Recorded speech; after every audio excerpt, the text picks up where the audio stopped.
ह्या पहा सगळं चकल्या तळून झालेल्या आहे. एकदम मस्त कुरकुरीत झालेल्या आहे बघा या चकल्या.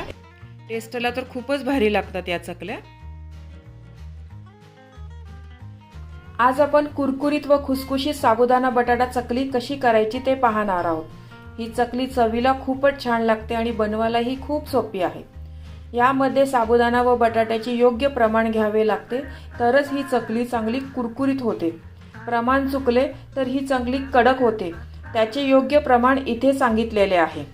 ही चकली हवाबंद डब्यात करून ठेवली तर वर्ष ते 2 वर्ष चांगली राहते, अजिबात खराब होत नाही.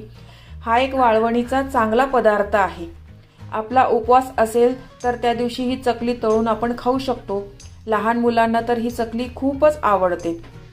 चला तर ही कुरकुरीत चकली कशी करायची ते पाहूया. पूर्ण रेसिपी पाहण्यासाठी माझ्या फोटोच्या खालील त्रिकोणावर क्लिक करा, जेणेकरून तुम्ही त्या रेसिपीवर जाल.